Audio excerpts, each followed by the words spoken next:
Good morning, ladies and gentlemen. From Sarnia to Ottawa and from Toronto to Sudbury, I want to thank everyone for attending today's NGCOA Ontario Chapters webinar. Many of you have joined us over the past couple weeks for our previous Ontario Chapter webinars. We hope you found them interesting and informative. Today's webinar will be quite a different format though.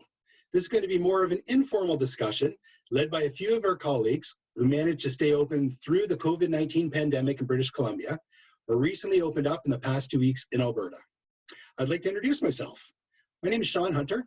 I'm the Regional Director of Southwestern Ontario and the moderator for today's webinar. As well, I want to introduce my fellow Ontario Regional Directors, Greg Chambers in Eastern Ontario and Blair Breen in Central Ontario, who will both be joining us on screen throughout the webinar. Before we start, I'd like to provide a quick update on the advocacy efforts over the past 2 months.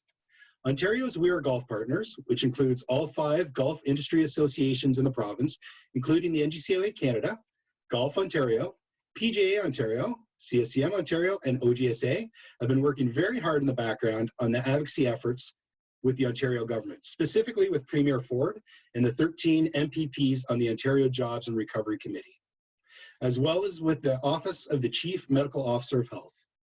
This includes multiple conversations we've had, numerous letters and documents highlighting golf industry's best practices, as well as showcasing the significant economic impact that the golf industry has in the province. As well, many of our chapter advisory board members from the 3 Ontario chapters, along with key NGCOA Ontario chapter members, have also been actively advocating select members of the Ontario government in an effort to get your golf course open. I want to thank all of you for all your effort and time during this difficult, stressful time. The feedback that we've received from the MPPs has been very positive, and all indications are that the message is coming through loud and clear. But unfortunately, we are all now in a waiting game. That being said, we are anticipating some updates and hopefully some very good news from Queen's Park later today. Before we start, I just wanted to remind everyone on this Zoom call that it is illegal for associations collectively to discuss anything specifically related to setting your prices. The Competition Act doesn't allow businesses to collude in any sort of price strategies, and trade associations, such as the NGCOA, are very big targets because of our role in bringing competitors together in so many different ways. We can talk in general terms today, like spring rates, summer rates, full rack rates, but let's keep the conversation general with respect to pricing. Thank you. So let's take a moment to go over today's agenda. As you see, we'll have a few key speakers on today's webinar, all of whom I've worked with over the last few years, as they've provided insightful articles which we've highlighted in our Golf Business Canada magazine, including Doug Hawley, the owner, operator, and managing director of Redwoods Golf Course in Langley, BC, which is a public facility. Slade King, the COO of Play Golf Calgary, which is a multi-course operation, including the Links of Glen Eagles, Blue Devil Golf Club, Little Devil Golf Course, Heather Glen Golf Course, and Serenity Golf Club, as well as Scott Kolb, the general manager of the beautiful and private Victoria Golf Club. Now, I'd like to take a moment to thank each of the GolfMax Platinum partners who've made this webinar possible for us today. We would not be able to hold these webinars that we've done over the last 3 weeks without the support of the Platinum sponsors. So I want to take a moment to specifically thank them, including Clubcart, Integra Procurement Services, Moneris, Moosehead Breweries, Tion Software, and the Toro Company. Now, a few housekeeping items to discuss as well before we get started. Please note, today's webinar is going to be recorded. Up on the screen right now, you see my colleagues. There's Greg and there's Mark. How Zoom is going to work specifically for today. Everyone's microphones are currently muted. All of your cameras are turned off and must stay turned off during the entire webinar. Please do not turn them on during the question and answer portion. At the top right-hand corner, you can set it up on gallery view so that you can see all the speakers at once, or if you prefer, you can do speaker view, but then you're only going to have one person on the screen at a time. I personally recommend gallery view for today's webinar. Regarding questions, down at the bottom, you see we've received many questions in advance, and we've shared them with today's speakers, but we're looking to get questions directly from you during the presentation.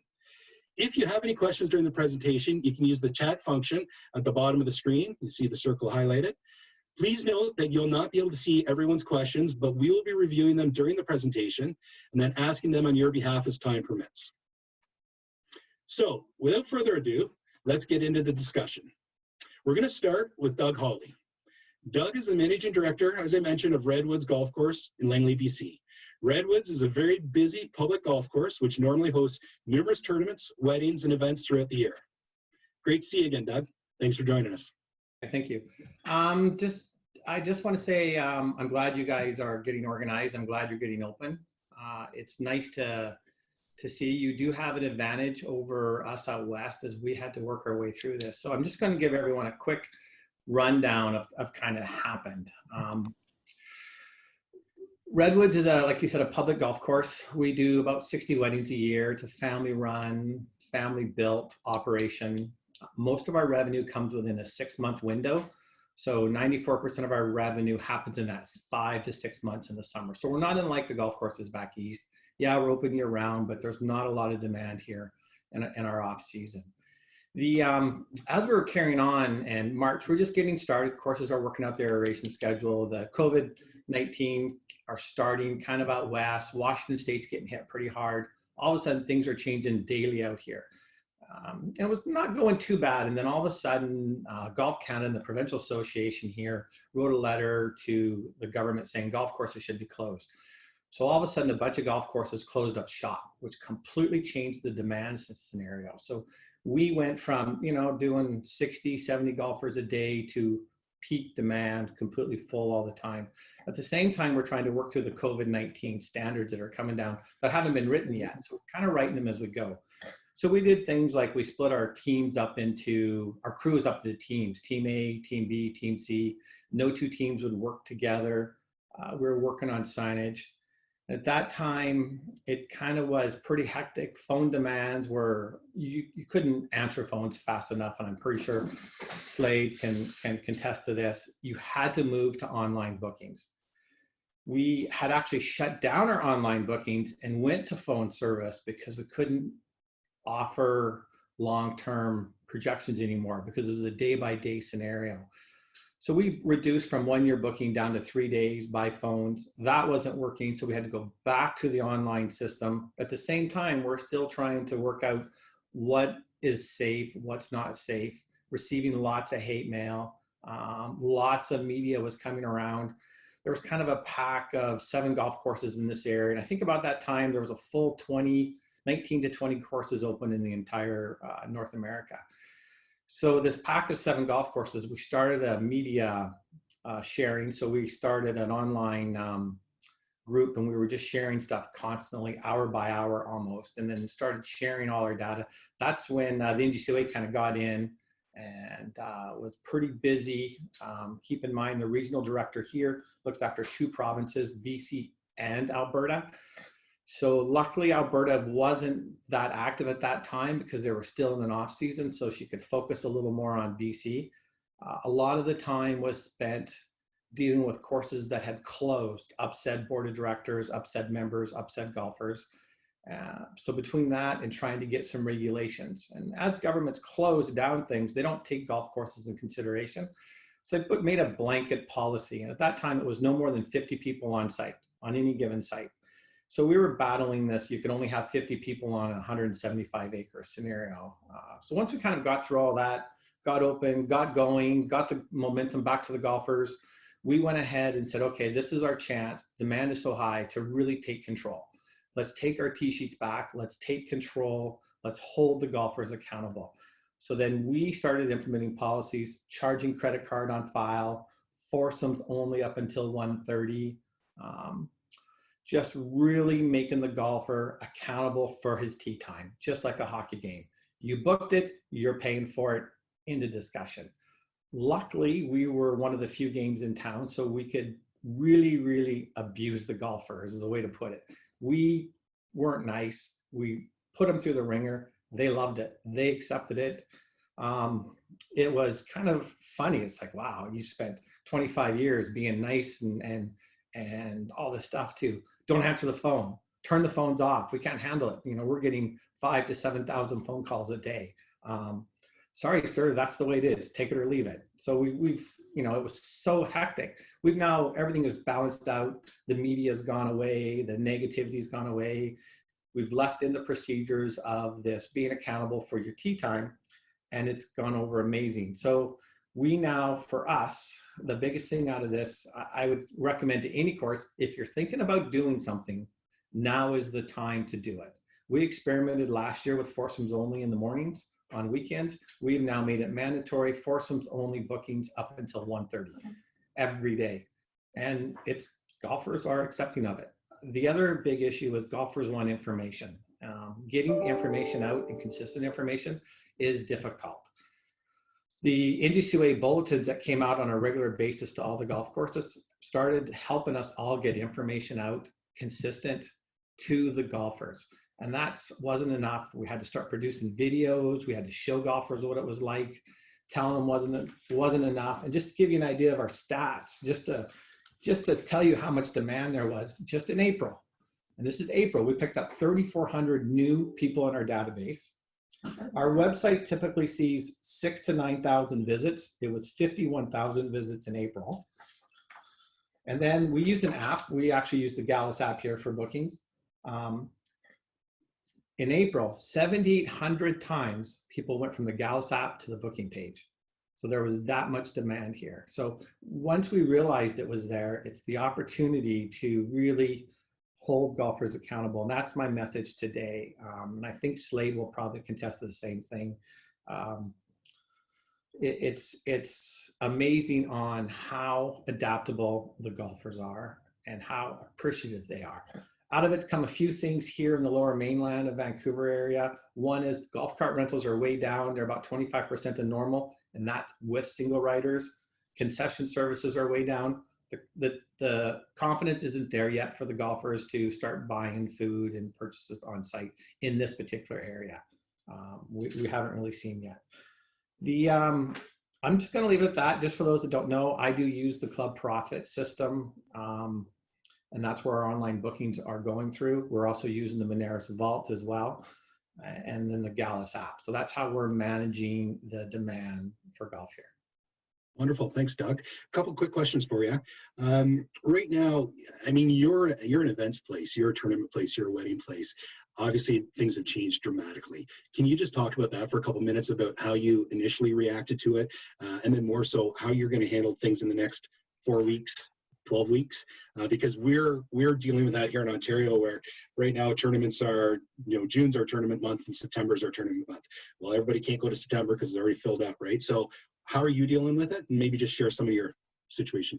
Sure. So when so we started out as a pretty small clubhouse doing operations, and it was such a competitive market here. I said, I don't want to compete with daily fee golfers. I'm going to get out of the daily fee game. I'm going to focus on tournaments and weddings. So we've done that. So we do about 60 weddings, 63 weddings a year, 45 shotguns through the summer. So my main business is tournaments, shotguns, smaller type tournaments. That's my specialty. So my business plan is now extremely flawed. It won't work for this. We're now having to adapt. We will be doing tournaments. We are coming up with some suggestions to our tournaments, how we're going to do them. The weddings we've changed to 3 types of weddings. We now have well, I just want to back up. Just so you know, we don't refund any wedding deposits. So every bride that had booked had a choice. She could either rebook for next year, she could cancel, and our deposit was $2,500 and we'd give her $500 back, or she could do a virtual wedding or a smaller type wedding. So we called it the intimate wedding package. So we're doing weddings for up to 20 people right now. There's no ceremony, there's just a ceremony, no reception. It's more like a Zoom wedding. Come on in, a few people. We'll maintain social distancing. They'll have a drink, a toast afterwards, and they're gone. So we've set that up to do three of those every day, Friday, Saturday, and Sunday. That's kind of how we've moved from that moving forward. We are expecting word today or tomorrow, just like you guys, on opening food services, because food service has been closed. They've given us some hints where it's going to be. Our guideline is going to be up to 50 people, still social distancing being in place. So we had already designed a wedding package for ceremony reception for 50 people. We focused on buffets. Buffets will no longer be allowed, so it'll be table service. So we'll be moving forward with smaller type weddings for the remainder of the year. Right on. Thanks, Doug. That was great. So I appreciate you sharing that experience with you. Now I know there's a few questions that people are sending in right now, but what I'm going to do is hold off, Doug, and we're going to switch over to get to the other presenters as well, and then we'll come back to questions afterwards, okay? So just a reminder for everybody, as I said earlier on, down at the bottom, there's a chat feature. You can use that to send in your questions, and my colleagues Blair and Greg are going to be taking those questions, and they're going to be sharing them with them. So what I'd like to do now is shift gears here, and I'm going to introduce Slade King. Many of you know Slade from his efforts during the Canadian Idea Sessions at the annual Golf Business Canada Conference and Trade Show. Slade's quite famous for those sessions. He's the CEO of Calgary, Play Golf Calgary, which includes a mix of high-end to mid-range public golf courses, including, as I mentioned, the Links of Glen Eagles, Blue Devil Golf Club, Little Devil Golf Course, Heather Glen Golf Course, and Serenity Golf Club. So great to see you again, Slade. Thanks for joining us, buddy. Over to you. Thanks, Sean. Yeah, we had a bit of a different path, and I don't know if you're looking for historical, but I'll just start where Doug did as well. We in Alberta, we were more like Ontario, where we were non-essential and essential, and kind of drew a line in the sand. Obviously, golf would consider non-essential.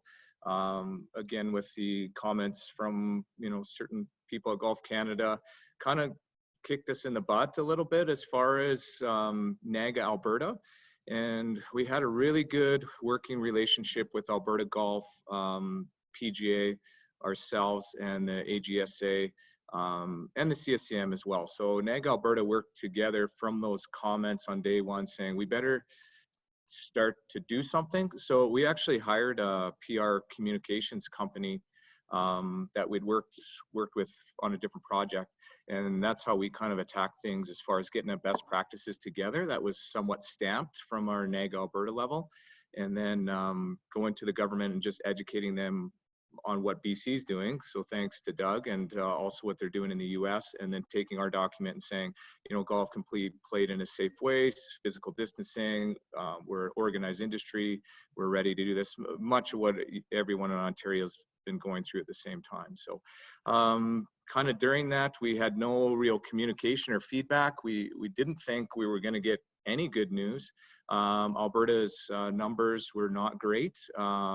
We had some outbreaks, we had some setbacks that way, so we weren't really expecting any news. And then on May, I guess it would have been April 30th, we were kind of expecting a phase 1 relaunch similar to Saskatchewan's, with maybe a May 14th as best case scenario, crossing our fingers and hoping. And then our premier said golf is open this weekend, so that was a Thursday, and then we could open Saturday. Much of, I'm sure, what you guys are all anticipating this afternoon. So yeah, feverishly getting our booking pages working, getting prepayment working, testing. The second it left Premier Kenny's lips, our phones exploded, much like Doug's saying, they haven't stopped for 2 weeks straight. So if I say anything, have staff for the phones, because your phones will explode, and like Doug's saying, you might not even be able to answer them all, but every phone call takes 10 times as long. They ask a million questions, a million different scenarios. What if my mother-in-law has had back surgery and this and that? So anyways, the phones take a long time. We had the technology set up in advance, so we were very lucky. We kind of obviously anticipated, like what much of you guys are doing. Like Doug, we're Club Profit. We are Gallus Golf for the app, and with Club Profit, we have their CPS Air products set up with iPads and wireless credit card machines, and we're taking 100% prepayment, foursomes only for the first weekend, as we didn't want to join anybody up together, which worked well. After about 3 days of that, a lot of complaints and pushback. Members especially, you have a couple that have played together for years and just randomly joined other people. So after 3 days of that, 4 days of that, maybe, we kept foursomes only online. We allowed twosomes to call in, and that way we could talk to them and say, okay, you're going to be joining someone, just so you know, and then these are the protocols and procedures of that. So we did that, and then after about 8 days or so, we opened up twosomes booking online, and we haven't had a problem with that since. So yeah, we were very lucky. They called us current phase, which was great. We hope that all our work with NGCOA and NAGA kind of got us into current phase instead of phase one. Phase one, and our clubhouses were closed, so we were doing everything outside.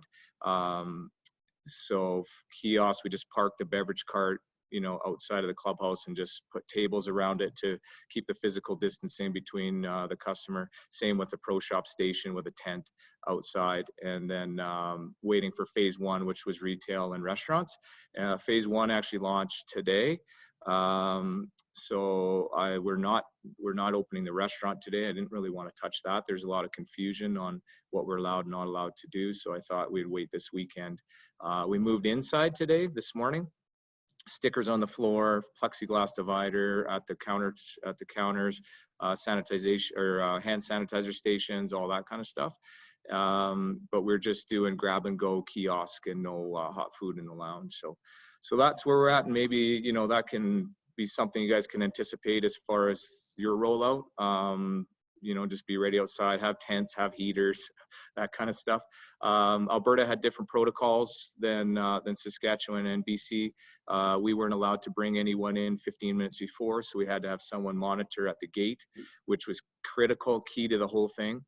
So just think of your staffing that way. So they stopped people at the gate, checked their tea time, told them. We actually started to turn them away and made them come back later, but we ended up allowing them to pull over and park on the driveway, and then when it was their time, we gave them a wave and then they could pull down into the parking lot. But if you can manage the gate, you can manage the whole process, because all you're going to have around the clubhouse area is the group on the tee, the next group up, and that's it. You have 8 people walking around. It's very easy to manage and keep your distancing. So our technology helped us do that with iPads and checking people in outside and kind of space and things. So we took maybe a different method, because we had so much room than maybe a Costco or a grocery store. We didn't aisle people up and queue them up. We tried to take barriers down and let people spread out, because the thing is just keep your 2 meters. So just you could stand wherever, but just kind of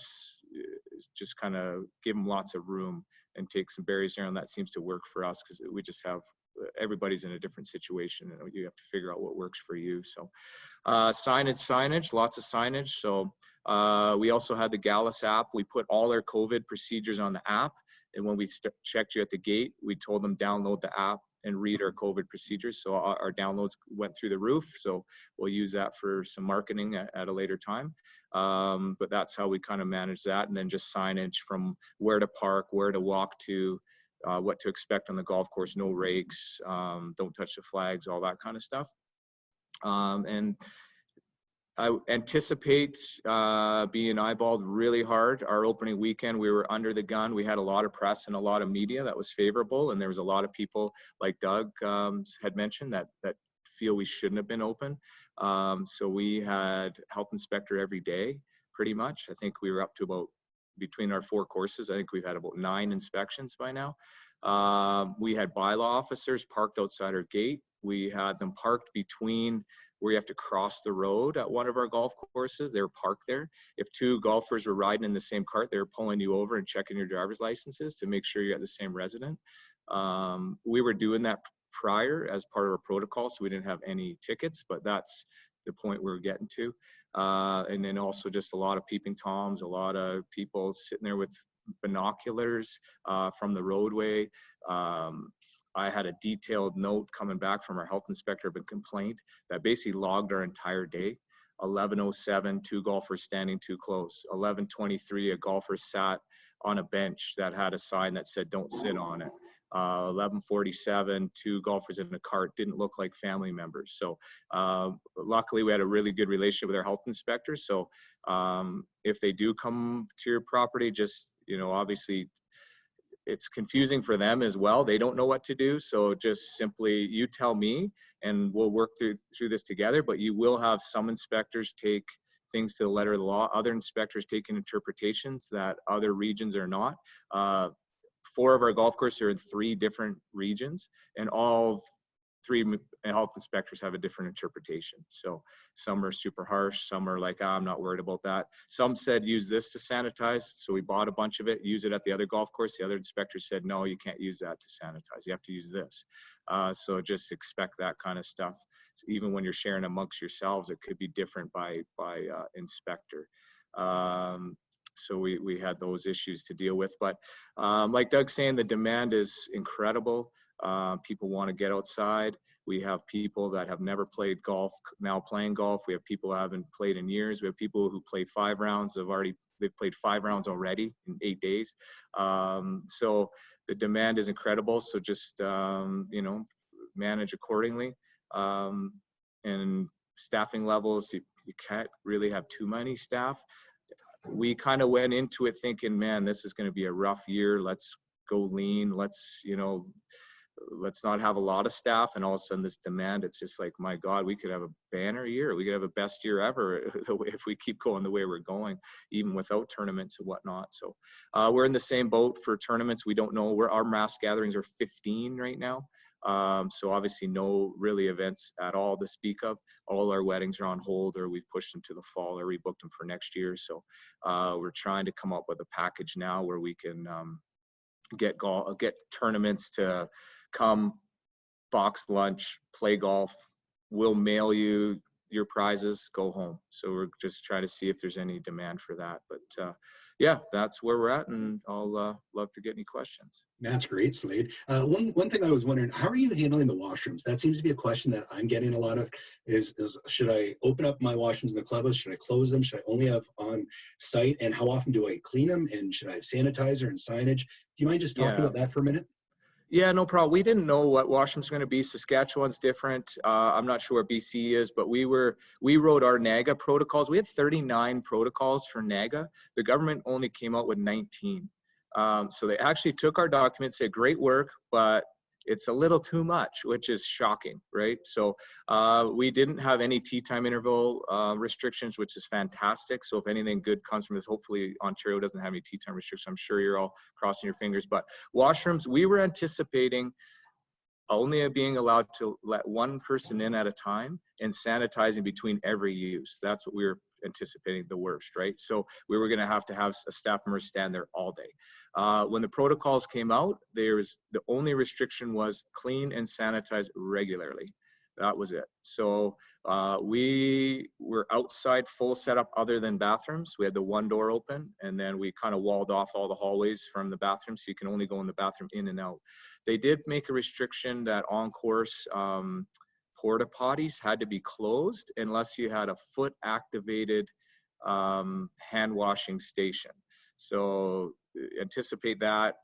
So our on-course were closed for the first 4 or 5 days until we could get these foot activated sinks delivered from our supplier. And of course, everyone has shortages and all that kind of stuff, but we had that going now. So we were able to get on-course going about 4 or 5 days later. Perfect. Thanks, buddy. I appreciate that.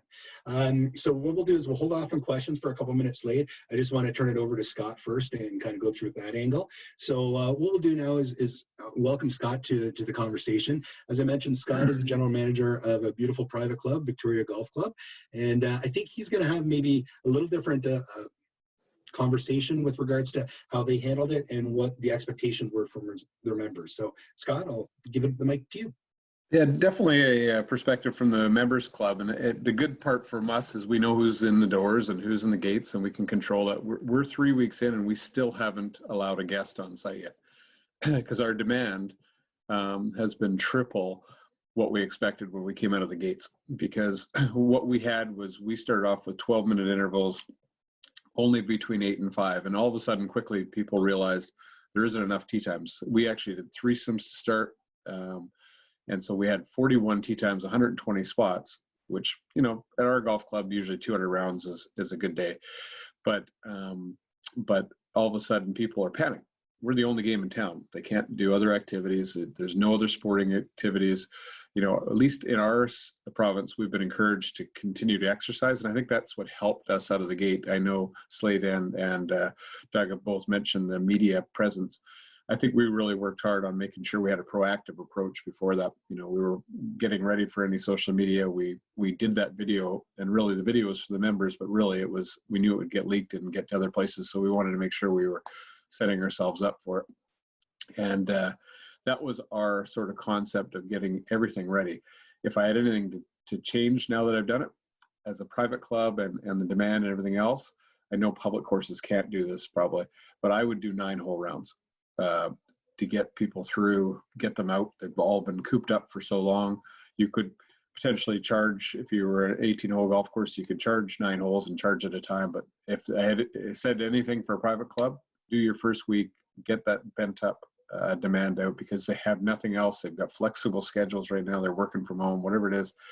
You know, your normal intake of what it's like in the spring will triple your expectations. So just be prepared for that. I also would say go to foursomes, do 10 minutes most. Everything was overkill in our sense. We did 12 minutes and threesomes, and within a week we were foursomes and 10 minutes. So if I have any words of advice, I would say the 12 minutes is overkill. I saw something about 20 minutes in Manitoba or something. I just started laughing at that. It's just not reality. I mean, if you got 4 people in the group and they've got to go through the, you know, it just doesn't make sense. But I do have a superintendent and head pro that are very cautious. I wouldn't say they've had to come out of their bunker to get to work, but they were definitely making sure safety, which is great for me to have. Nice to have that approach. But our steps are, when they come in from the golf course, they have to wait in their cars till 20 to 25 minutes before the tee time. Then they can go to the putting green, check in, and because everything's outside. There's nothing inside right now other than grab and go food, which we've had set up for months now. But they check in, then they go to the range, then they go to the first tee. Everything's at a 10-minute slot. And that way we've created so you don't have two-way traffic. Everything's one-way traffic as you go through. And then when we're done, we actually have a different routing how they normally would go back to the clubhouse, and get to the car and go. And the one thing you're going to have is you're going to have, and I'm sure Slade and Doug have had this, there's a lot of times people like playing groups of 8s and 12s and 16s, you know, they like them, they come in for drinks and everything else. And our first little bit before we closed down, we had issues with guys deciding to have tailgate parties, and you know, they had beer in their car and they wanted to hang around. So that was one thing. When we reopened, we were ready. Okay, first, we're not going to put those groups together so that they don't have those back-to-back groups, so they're not tempted to hang out at the clubhouse. So and as Slade mentioned about staffing, we've had staff, you got, you know, instead of having one back shop, one pro shop, and you can survive, we've now got one in the parking lot, one in the check-in, one in the pro shop answering those millions of phone calls, one just roving. And in our case, we've got lockers and club storage, and that's a challenge too, because we don't want them in the building. And so we've given them their clubs, and then they go. They don't come back in. And with lockers, we've had to have a staff member that says, okay, what do you need out of your locker? And they're basically a runner. They go get it. And we try to make sure that they only do that once and get a big garbage bag and get whatever they want. But, you know, different situations. Not all of you would have clubhouses with lockers, but that's, you know, so our staffing had to really increase. And because of safety, and I think Doug mentioned at the start, we had Team A and Team B, and we did the exact same thing on the grounds team as well, is we've got 2 different teams, so that if, you know, our thoughts were at the start was we were worried about one person going down would kill the entire club. We're finding that's less and less of a concern, but then again, we're only having, I think we had 16 cases in BC and 7 yesterday, and I think our island has only 1 person in the hospital right now. So, you know, we're in a different boat than you guys are probably in Ontario from what the cases I've seen. So there's less of that fear factor from our point of view, but that's how we set it up. So our pros right now, for example, work 3 11-hour days and then 1 half day. So on Wednesdays, one group does the mornings, one group does the afternoons, and then they basically work the other 3 days through. And because we haven't started up lessons until this week, that hasn't been a bad thing. Our pros usually work only 30 hours a week, and then they can teach the rest of the time. And I know Ontario's a little bit different that way, but that's our plan. The good news from us, I guess I would say, you know, if there's any silver lining from this, you know, I'm a pro first and I'm a club manager. is I've never seen our associations. We always think in BC we're all pretty tight knit, that our pros get along really well, GMs get along really well. But we really, because we're on an island, we're a smaller group. But I've never seen a collection like this. We're connecting every day for the club managers, and the head pros are, you know, connecting as groups. They've all got WhatsApp. I'm on a Links grounds crew one that's a WhatsApp. And it's really great to see everybody collaborating like never before. And if anything, Doug mentioned the Golf Canada issue.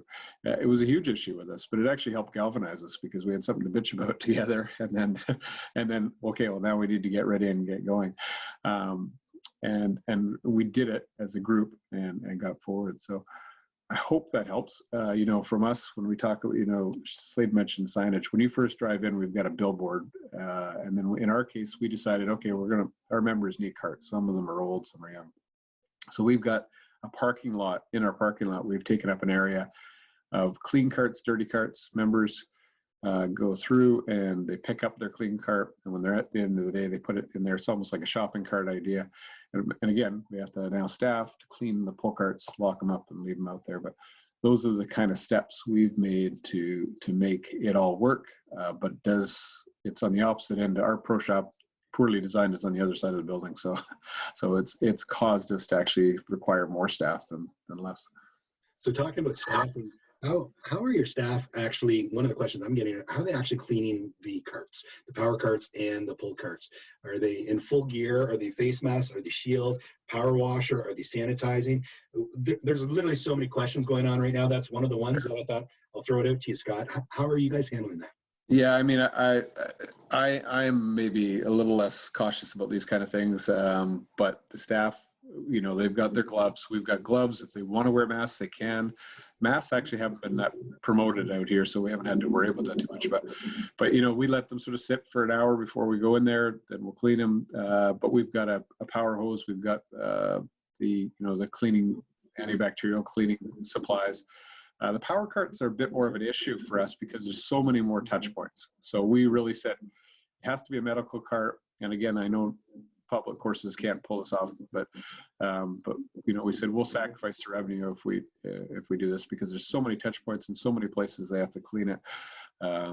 It's a pain. So we've said medical carts, single rider only. And because we've got a road that divides our course, it's very public. We said, if you're caught helping somebody by driving them up a hole or pulling their carts, you're going to get suspended. And sure enough, we've had to suspend 6 members already. Wow. So is that for the season, or is that just for the next couple weeks?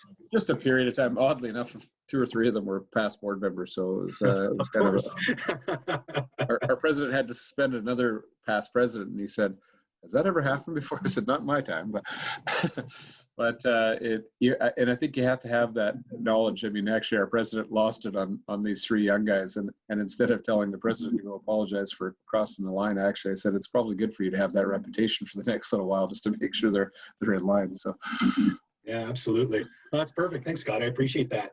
So I think what we'll do now is we'll open it up for questions. I know Blair and Greg, you guys have got a bunch of questions that have come through on the chat feature right now. So I'll turn it over to you guys and fire away. And maybe if it's a specific one to Scott, Slade, or Doug, let them know. Otherwise, let's throw out the questions, and then guys, take your turns answering them. And we'll try to get through as many questions as possible over the next 20 minutes or so. I know there's a lot of questions to go through. So Blair, I'll turn it over to you now.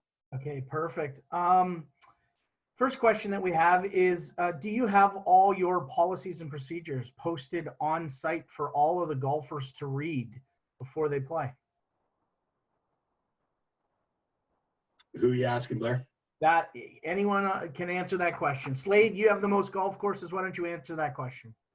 Yeah, we have a central point where we just thought we'd use our app, and that seems to work the best. So we post our full procedures on the app.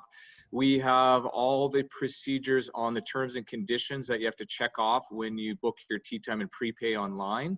We have all our procedures on your reply email for your confirmation of your tee time. And then when you're on site, we have, same as Scott was saying, we have a billboard with the procedures on it. We did paperless, so we're not handing out brochures. I've heard other golf courses do that. Kind of opens up a whole can of worms when you start talking about handing things out. So we just kind of kept it central with the app, and then do a lot of the pre-stuff with the booking engine. Yeah, the one thing I would add to that is that we talked about waivers, and Nanaimo and Gorge Vale had these waivers, and they made them either sign it electronically or do it head on. And our board said, you know what, they're not worth anything at the end of the day in reality. So we just created a protocols and expectations before they started on the first tee. And we had some hard copies in the first tee, but we realized you're not going to get everybody to sign it. You're not going to sit there and check and see if they've read this or that. So you do your best and make sure you've got all the signage up. But to have, you know, a full-on waiver, I think is not going to be the reality of being able to get every single person before they tee off and read it and sign off on it. And just to add quick, because I know, you know, we have some tech and stuff that people maybe not have. So if you don't have an app, I was talking to another owner about it. It's like, put your policies on your website, create a QR code, point it to that website, print that QR code on a huge poster, put it at your gate, show up, scan, get your policy. So there's ways around it that everybody can do, and you can go old school or you can go high tech, but it's just information, right? So. Absolutely. Thank you. I have a question here for Doug. You mentioned earlier you do a lot of weddings and that you're not having refunds for your weddings and doing a smaller thing. How about, you mentioned a lot of tournaments as well. What are you doing for the tournaments? Are there refunds? Are you moving towards, you know, golf passes per se?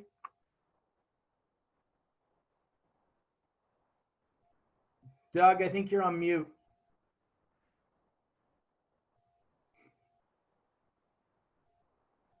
There you go, Doug. Okay, there you go. Did you get that question, Doug? I did. Tournaments are,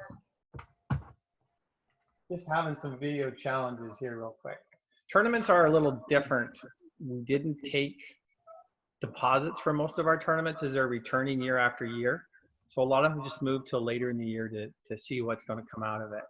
We are going to do some type of tournaments. We're not sure what it's going to look like. A lot of them will move to regular start. We were looking at phasing in 50 at a time. So we'll do 50. And while those 50 are eating, we'll be starting the other 50, doing events like that. But a lot of them are fundraisers, so they still want to carry on.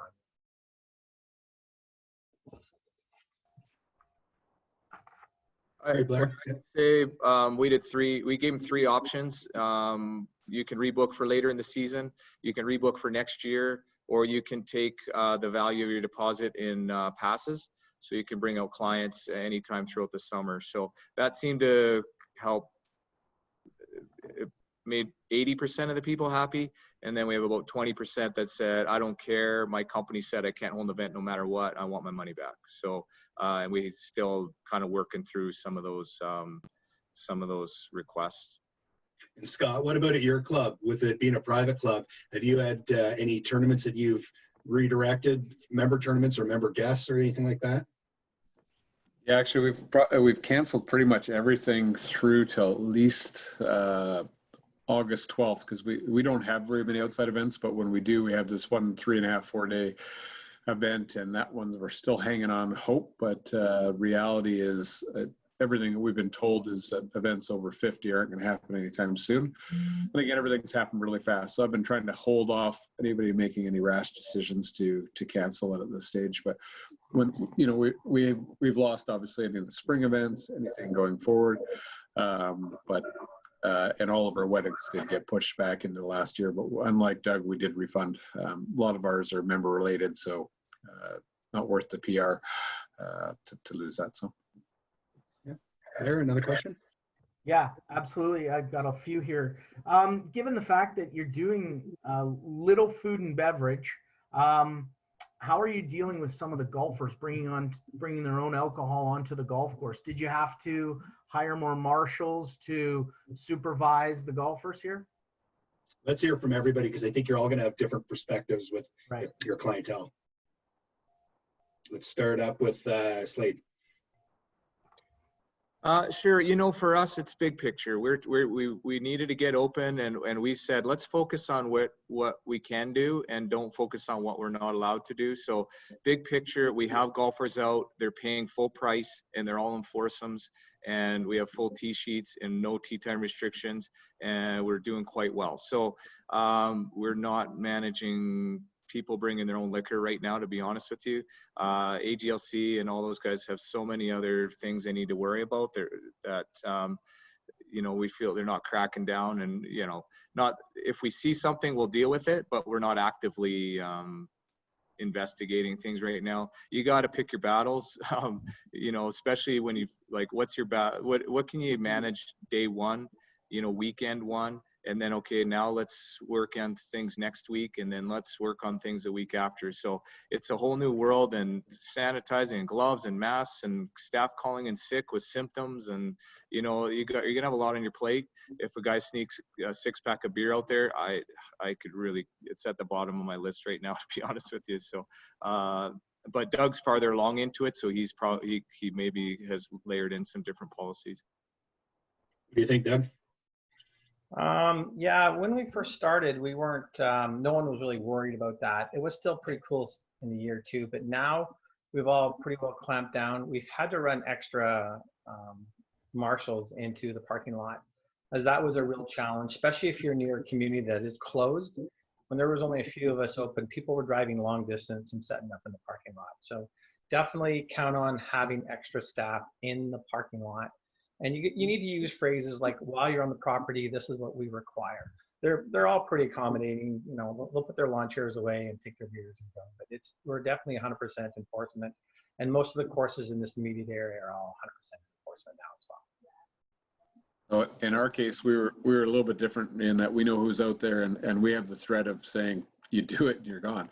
And this is their only game in town. They've got nothing else to do.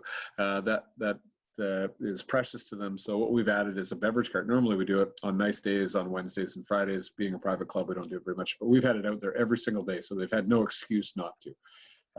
So we've had a beverage cart rolling out the golf course, and what we've done is we've put the drinks on the cart, and you know, and then walked away 10 feet and told them to then come and get it. So that's been our approach.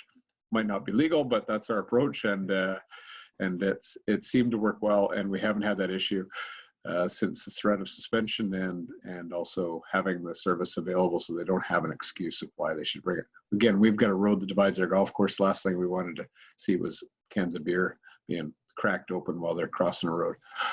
Yeah, absolutely. Okay, so let's switch over to Greg. You got a question for us, Greg? Hi, gentlemen. This question is for Slade and Doug, for one of our Ottawa members here. Scott had mentioned about the tee-off times and want to get the public course position from Slade and Doug. Did you have what is your tee-off time now, I guess, but also did you have a set time and then you changed it as you kind of saw how everything kind of worked out?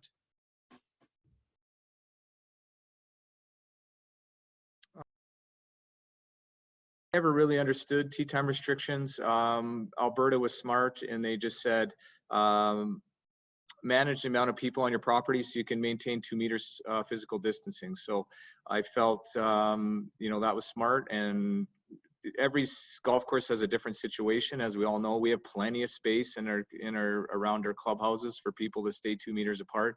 If they run into another group on the golf course, they're certainly not going to sidle up to them and stand shoulder to shoulder. You got plenty of room to stay 2 meters back. That's probably one of the biggest complaints we get is, you know, you get a bit of slow play and people say, oh, you're not following COVID procedures. And it's like, slow play is not a health protocol. Are you able to stay 2 meters back of the person in front of you? Yes, you are. So, so we didn't have any restrictions. We were lucky that way. I know other provinces are fighting some big battles, but we kept our same, our opening 3 days, we blocked a starter time every hour and a quarter. We're 9-minute tee times at most of our golf courses, so we kept that 9-minute and blocked every hour and a quarter. By the third day, we just opened it up and we didn't have any problems. You have your slow days. You're going to have slow days, as we all know, with 70 people or 270 people. We're going to have backups on certain holes. So again, I just go back to him and say, were you able to stay 2 meters back? Even though you're waiting on the tee? Yes, you can. So we'll deal with the slow play, but that's not a health issue. So. Okay. Hey, I got another question here. Is what if two people show up in the same vehicle to your golf course? Can they ride together in the same cart?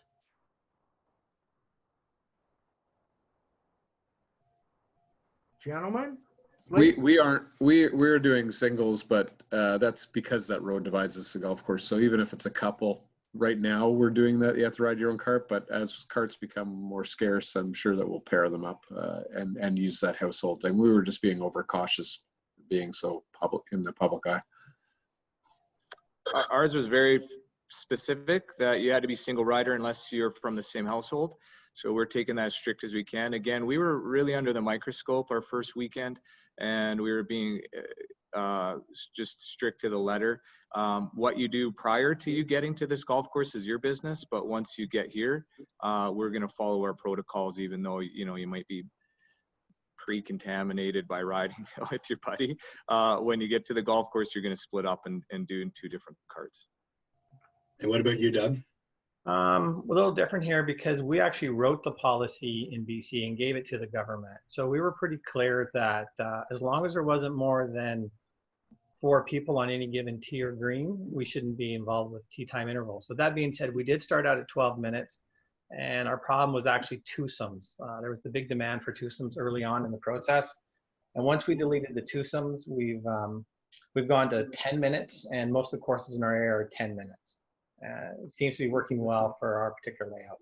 And what about for the cart situation where you're getting 2 guys coming in a vehicle and then they can't be in a cart together? Yeah, I mean, it's pretty clear, and that's why we have to say why you're on this property. Regardless of what health orders are out there, they're different at a house than they are at a commercial property. So we just say, why are you here? This is what we require. We are doing single rider only, and we made a device that sits in the passenger seat out of PVC pipe that prohibits another rider from being in there. All right. While we're on that, has anybody experimented or looked at the plexiglass dividers? I know that's a question that I'm getting constantly is, hey, we've developed this and you get from the saran wrap and wood right through to a high-end plexiglass. If you've tried it, how did you go about getting it so that you could use it, or is it even possible? Slade, Doug, Scott? I'll talk on that. We looked at it. We don't think it's feasible. It'll scratch. It doesn't have a life to it. And really, the ridership is down to 25%. So people aren't into the riding like they were to. So it's not coming back to the way we were. This is the new golf. The new golf is we're in charge. We're controlling the tee times. And the golfers are saying, well, we're going to walk. We're going to go in old school. We like the course. So even though we're a pretty hilly course, we're seeing a high percentage of walking. But our concern is the life of whatever we put in place. So we actually have 80 golf carts here. We assumed we need all 80. The most we've ever rented is 47 in a given day. Wow. So it is down.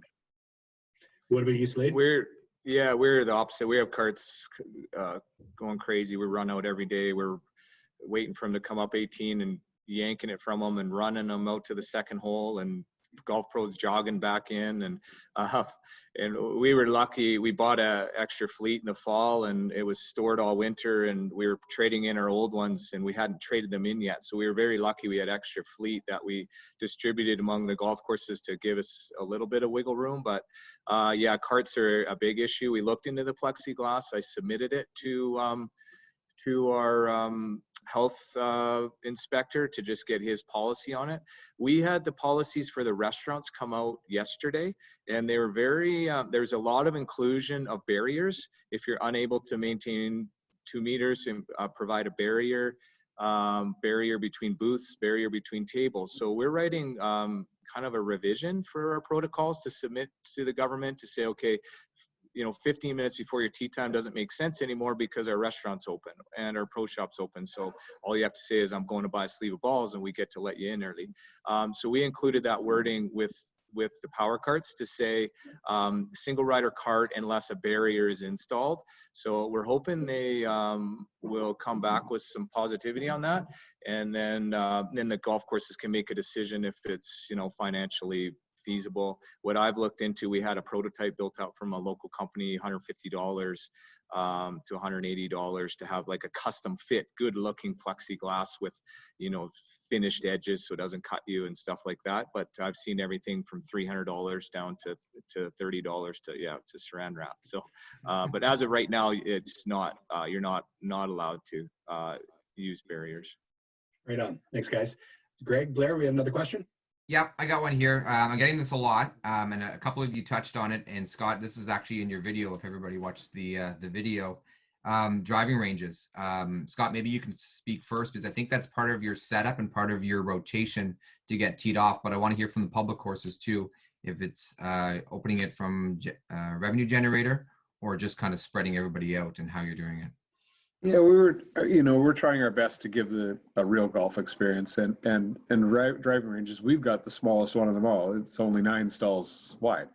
It's a warm-up area at best. You know, in 1893 they didn't have ranges. So, but we said, you know, if we've only got a foursome, how can 4 people not stay 6 feet apart? I mean, it just didn't make any sense. And now, granted, if your range is 500 yards from your building, then it's going to be more difficult, but for us it made sense with the flow that we had, and why wouldn't you want to give them the better experience if you can, and if you can generate revenue, great. In our case it doesn't matter, but we wanted to give a real golf experience if we could. So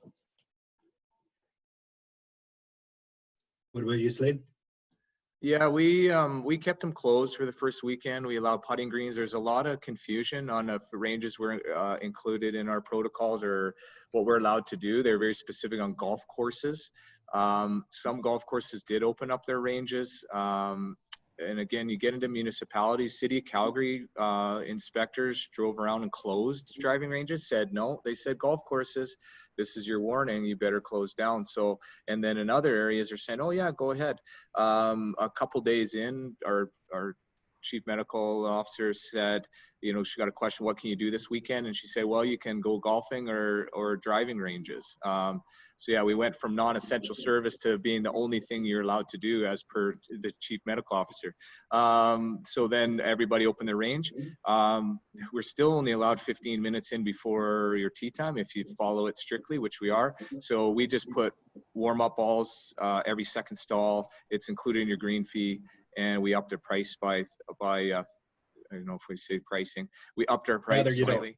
We upped our price slightly and included warm-up balls, but you still only allowed in 15 minutes before. So you are prepaid. So the guys who have played a couple times who just go parking lot straight to range, hit their bucket, and then they can go to the tee. So that's how we're managing it. And Doug? The first 30 days, we'll say from middle of March to April, we didn't run the driving range. We were so concentrated with golf and demand. We've opened it now, and we've put an attendant down there. So we used to have 2 terminals, 2 employees in the golf shop, with now charging the golfer for the foursome on file. They don't even come into the golf shop. So we've moved one of our POS terminals down to the range and the employee down there. So now when you're down there, you don't have to come in the building. You go right to the driving range.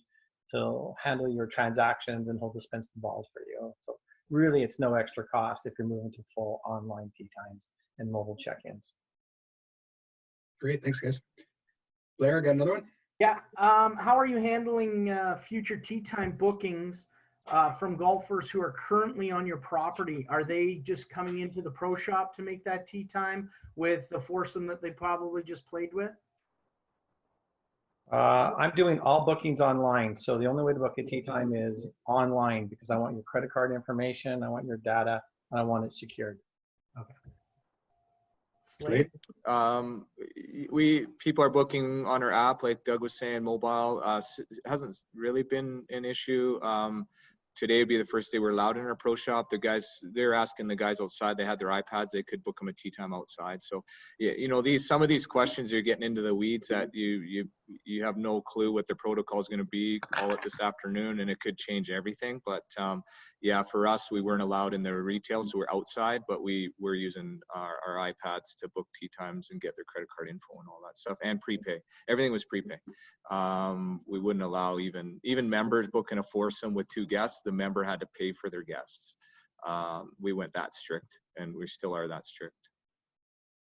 Scott had mentioned about handling trouble members and how the president dealt with it. Just wondering for Slade and Doug, with being public golf courses, how are you guys handling, obviously you're not the police, there's bylaw officers, there's health authorities and inspectors, but how are you specifically dealing with it when you're seeing golfers not paying attention to the rules, or, you know, obviously not doing what they're supposed to be doing? Is it one strike you're out? Is it, hey, come on guys, get through the round and then we don't let you back? Or how tough are you playing, Doug? We came out of the gate pretty strict. We removed people right off the very beginning for high-fiving, but the golfers are pretty accommodating. They're not how they used to be. They realize this is a privilege. They want to be here. The only thing we've done is we've moved from using younger staff as starters to older staff. Has made a big difference for us. And every staff member is on a script. It's very key. We say the exact same wording from anyone you talk to, which matches the wording on our website and our messages. So the golfers are more accommodating than they have been in the past. Right on. Slade? Yeah, 100% agree. We had 0 belligerent golfers, if you can imagine. Shocking. But 0 problem, 0. Like, I shouldn't say, like, there's times where golfers are standing too close, but if you come over and say, hey guys, you're too close, they'll spread out and they won't give you any trouble, and they won't. I've never had to warn anyone twice. You know, and I don't know how many rounds we've done so far, a couple thousand maybe, at least. So yeah, 0 problems. It's the more problems we have as golfers saying, you're not doing this, you're not doing that, your website says this, and you said 15 minutes and I saw that guy get in 17 minutes for his tee time. So that's more of the stuff that we're trying to handle. So all right, perfect. All right, we got time for one more question. Blair, Greg, got one more to throw out? Yeah, I got one here, guys. Good segue, Doug. Staffing. Has anybody refused to come in? Are everybody looking for as many hours as they can get? And have you had any issues with staffing as you get in there? So I'll get all 3 to touch on that. Nightmare. So we were up in operation. So the very first day we laid off 37 staff members roughly, and then we divided everyone up to teams. At that time, there was no government announcements for subsidies or the CERB. Now it's a bit of a challenge calling staff back. Some of the older staff don't want to come back. They feel it's risky, but they want staff privileges. They want to go golfing. So we've had to deal with that. It's gone not too bad. Now it looks like we'll be able to pull people off, and if they refuse to come back to work, we'll be able to go in and adjust their ROE and they won't qualify anymore. So we're not really anticipating any problems moving forward. But in that initial stage, everyone was pretty scared. But now it's kind of smoothed out here. And I know a couple courses have had a lot more problems than I've had with staffing. Slade, what about you? Yeah. We had a handful of people say, hum and haw, and I'm collecting my CERB, and I'll just stay home. So we just said, you know, if you don't answer your call now, there won't be one later.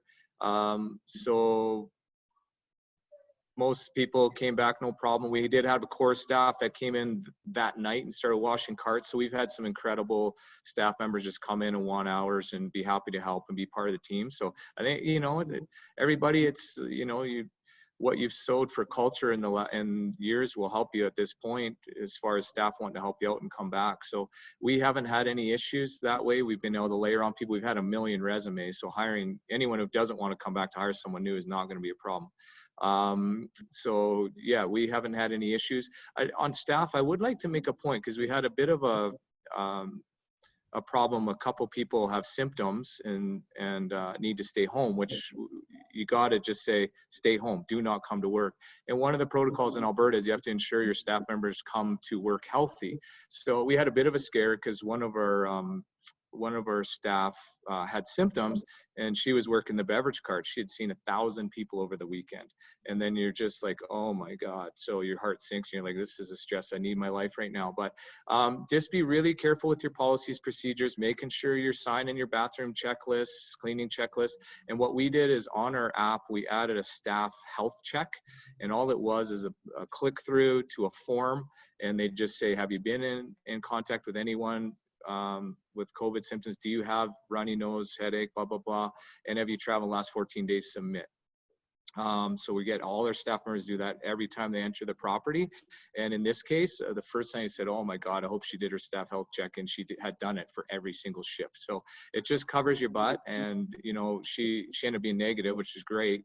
But if we did have a positive, at least if there was an investigation, we can say, okay, here's our checklist, here's our staff health check. She said she was feeling fine yesterday and the day before and the day before. And the second she said she had symptoms, she stayed home. And we sent a message and blah, blah, blah. So just make sure you have that so you don't get any surprises. That's great, Slade. Thank you. Scott, what about you? Yeah, we had, obviously we're kind of going through it. You guys are getting near the finish line, but we had set rules on, you know, that if you're going to come and work for us, that you're saying that you've stayed within your household, you haven't left your bubble, with the exception of going to grocery stores. You haven't let your even extended family come into your house, and you haven't gone to a friend's house. And if you have, or somebody in your household has been kind of just skirting around the rules, then you can't work. And we'll have somebody else that works. And we were very good with that. And especially because we had our grab and go, and we kept some of our food and beverage staff going. That was a requirement. And I've had to turn away people to do that. But going back to the CERB question, absolutely, we've had that issue. There's been, especially on the grounds crew and in the food and beverage, you know, $2,000 to do nothing versus getting, you know, $13 to $15 an hour and lucky to make $2,400, you know, during the same stretch. It just didn't make sense for those people to risk it if they were older or whatever it is. The pro shop's a little bit different. Most of our, I think we have 8 or 9 pros. They're dedicated. They want to get back. They want to make sure they're part of the team, but definitely had issues with food and beverage and grounds team not wanting to come back. They're a different mentality typically. And so we're just slowly getting back to close to numbers when it comes to our ground staff. And food and beverage, sadly, you know, now that we're not going to do weddings or anything else, we're probably only going to need half the team that we originally had all set up, and because we were open, you know, and as Doug said, you know, we're ready to ramp up for a big season.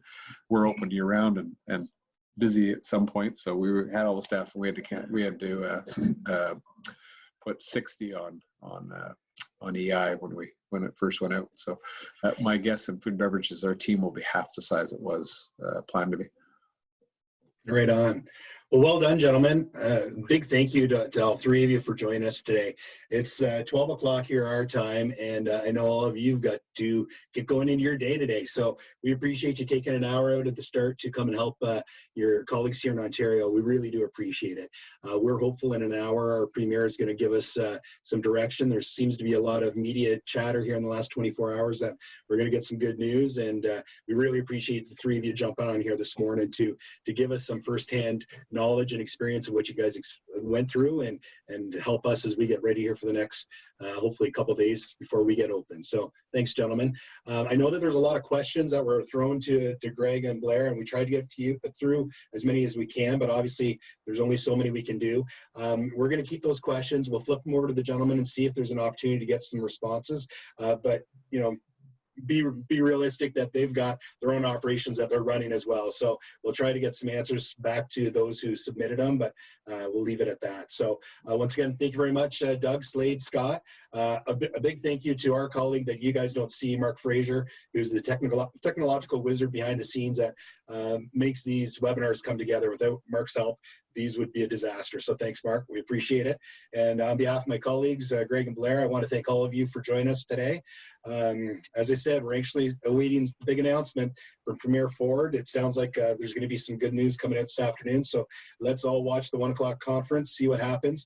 If we get the message we're looking for, there's going to be documentation coming out from the NGCOA right away with everything that we've got. And we'll go forward from there. So if you have any questions, if you've got any concerns, don't hesitate to reach out to the 3 of us. And I want to thank you all for joining us. Take care, everyone. As you see up on the screen right now, there's the Resource Center. Everything that you need to know from COVID-19 is on our website at www.ngcoa.ca/resources.